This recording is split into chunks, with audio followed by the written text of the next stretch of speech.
दोस्तों, अगर आप भी हार्दिक पांड्या को एक बेहतरीन बल्लेबाज मानते हैं तो इस वीडियो को अभी दिल से ज़रूर लाइक करें। वीडियो का लाइक टारगेट मात्र 500 लाइक्स हैं, इसलिए वीडियो को एक लाइक तो ज़रूर करें।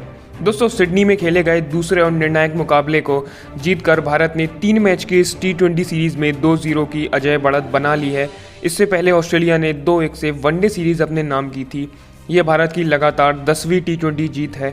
इसी के साथ टीम इंडिया ने पाकिस्तान के रिकॉर्ड को भी तोड़ दिया है, जिसने 2018 में लगातार 9 इंटरनेशनल T20 मैचेस जीते थे। आखिरी ओवर में भारत को जीत के लिए 14 रनों की ज़रूरत थी और हार्दिक पांड्या ने मात्र 4 गेंदों में ही पूरा मैच खत्म कर दिया। उन्होंने एक के बाद एक 2 छक्के लगाए और भारत ने ये मुकाबला जीत लिया। इस मैच में पांड्या ने 22 गेंदों में 3 चौके और 2 लंबे छक्के मारते हुए 42 रनों की तेज तर्रार पारी खेली। अब दोस्तों, आपको बता दें कि मैच के बाद ऑस्ट्रेलियाई टीम के खिलाड़ी एरॉन फिंच ने एक बयान दिया, जिसमें उन्होंने कहा कि मैच के नज़रिए से ये अविश्वसनीय पारी थी। हमें पता है कि पांड्या कितने खतरनाक हैं। इससे पहले हम धोनी को देख चुके हैं और पांड्या ने आज उसी तरह से बल्लेबाजी की। पांड्या ने इस साल बेहतरीन बल्लेबाजी की है। IPL में भी हम सभी ने देखा था। ऐसे में ये जाहिर है कि ये बहुत ही शानदार पारी थी। फिंच ने आगे कहा कि पहले महेंद्र सिंह धोनी भारत को ऐसे ही मैचेस जिताया करते थे और अब हार्दिक पांड्या भी कुछ ऐसा ही कमाल कर रहे हैं। अगर पांड्या भारतीय टीम में ना हो तो भारत का जीतना काफ़ी मुश्किल है। दोस्तों, फिंच ने स्वीकार किया कि भारतीय टीम को T20 के कई अनुभवी खिलाड़ियों के होने से फ़ायदा हुआ। उन्होंने कहा कि मुझे लगता है कि पूरा मैच काफ़ी करीबी था। T20 के अनुभवी खिलाड़ियों से सजी भारतीय टीम आज हम पर भारी पड़ी। साथ ही दोस्तों, फिंच ने बल्लेबाजी के दौरान कुछ शानदार शॉट लगाने वाले भारतीय कप्तान की भी तारीफ की। कोहली ने इस मैच में 24 गेंदों में 40 रनों की पारी खेलकर बीच के ओवरों में रन गति को कम नहीं होने दिया।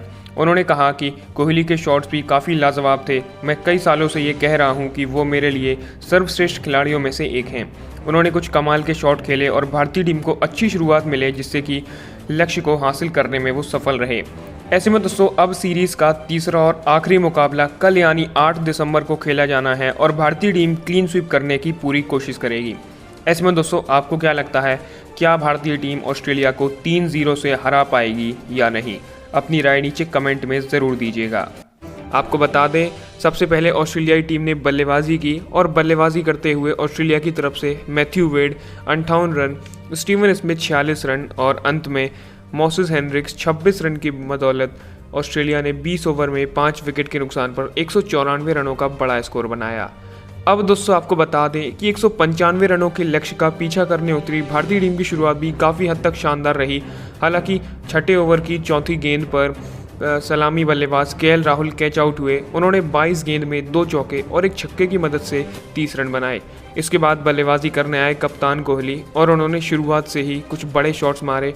इसी बीच दोस्तों, 12वें ओवर की दूसरी गेंद पर अच्छी बल्लेबाजी कर रहे शिखर धवन भी कैच आउट हो गए।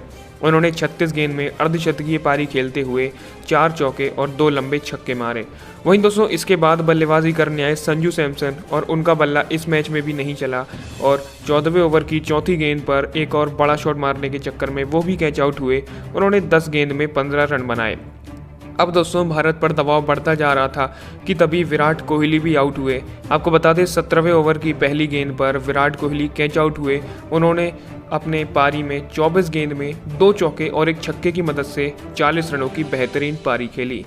इसी तरह से दोस्तों, भारतीय टीम पर काफ़ी दबाव आ गया था और जीत के लिए काफ़ी ज़्यादा रन चाहिए थे कि तभी हार्दिक पांड्या और श्रेयस अय्यर ने पारी को संभाला और इन दोनों के बीच ताबड़तोड़ साझेदारी हुई। दोनों छोर से चौके छक्कों की बारिश हुई और इन दोनों ने मिलकर आखिरकार भारतीय टीम को ये मैच जिता दिया।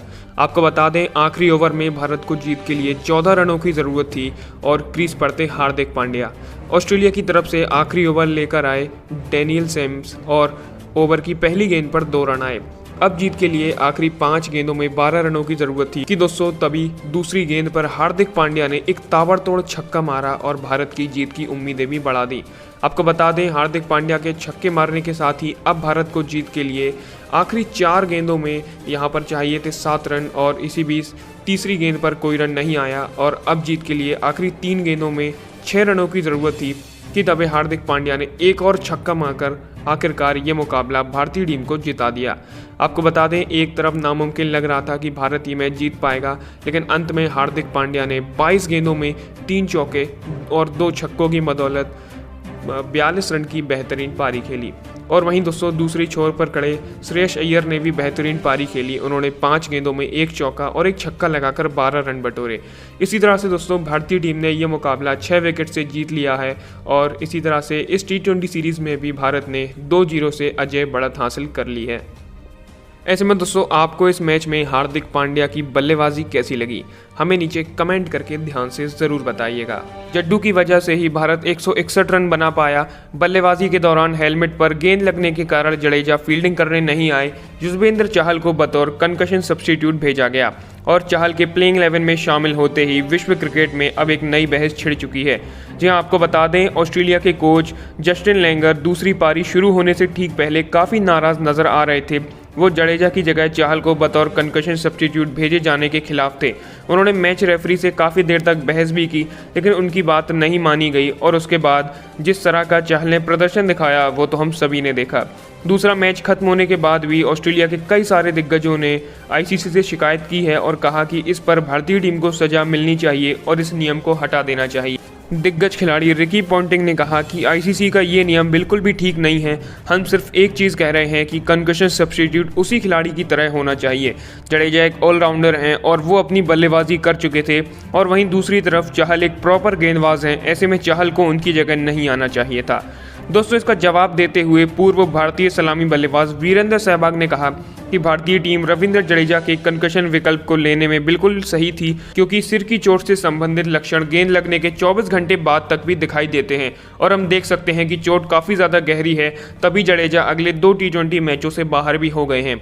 सहवाग ने कहा कि जब एक बार स्टीव स्मिथ को सर पे गेंद लगी थी तो मार्नस लबुशेन उनकी जगह बल्लेबाजी करने आए थे और उन्होंने रन बनाए थे, इसीलिए ऑस्ट्रेलिया को भी यह फ़ायदा मिला था। इसीलिए मुझे लगता है कि ऑस्ट्रेलिया को शिकायत नहीं करनी चाहिए। हालांकि दोस्तों आपको बता दें कि इस मैच में आईसीसी ने भारतीय टीम पर स्लो ओवर रेट की वजह से 20% मैच फीस का जुर्माना लगाया है। हालांकि ये जुर्माना कंकशन सब्स्टिट्यूट को लेकर बिल्कुल भी नहीं है। ऐसे में दोस्तों अब आप हमें नीचे कमेंट करके एक बात ज़रूर बताइए कि आपको ये रूल कैसा लगा। क्या जडेजा की जगह चहल का आना सही था या नहीं? अपनी राय नीचे कमेंट में ज़रूर दीजिएगा। पावर प्ले में ऑस्ट्रेलिया की टीम ने बेहतरीन बल्लेबाजी की थी और ऐसा लगने लगा था कि ये मैच भारत की पकड़ से बहुत दूर जा चुका है, लेकिन दोस्तों पावर प्ले के बाद भारतीय गेंदबाजों ने पूरा का पूरा मैच पलट दिया। अब दोस्तों आपको बता दें कि इस मैच के बाद ऑस्ट्रेलियाई टीम के कप्तान एरॉन फिंच काफ़ी ज़्यादा निराश दिखाई दिए और उन्होंने अपने बयान में कहा कि पहले तो कहीं ना कहीं गेंदबाजी में आखिरी के ओवरों में हमने काफ़ी रन दिए, जिसकी वजह से भारत 160 रनों के पार पहुंचा। अंत में रविंद्र जडेजा की तूफानी बल्लेबाजी की वजह से भारत ने कहीं ना कहीं 15 से 20 रन और जोड़े।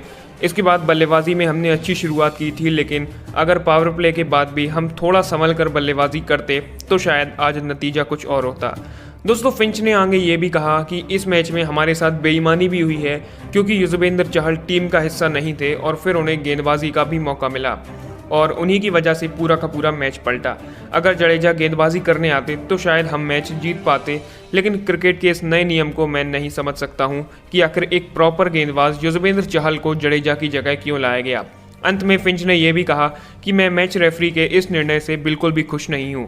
दोस्तों वैसे आपको बता दें कि बल्लेबाजी करते समय तेज गेंदबाज मिचेल स्टार्क की गेंद सीधी जाकर रविंद्र जडेजा के सिर में लगी थी, जिसके बाद चहल को कंकशन सब्स्टिट्यूट खिलाड़ी के तौर पर उतारा गया। बल्लेबाजी पूरी होने के बाद जडेजा को चेकअप के लिए बीसीसीआई की मेडिकल टीम ने रोक लिया। गेंद हेलमेट पर लगने के बाद पारी खत्म होते ही बीसीसीआई की मेडिकल टीम ने रविंद्र जडेजा का असेसमेंट करने के लिए उन्हें ड्रेसिंग रूम में ही रोक लिया और उनकी जगह युजवेंद्र चहल को बतौर सब्स्टिट्यूट मैदान पर फील्डिंग के लिए उतारा गया।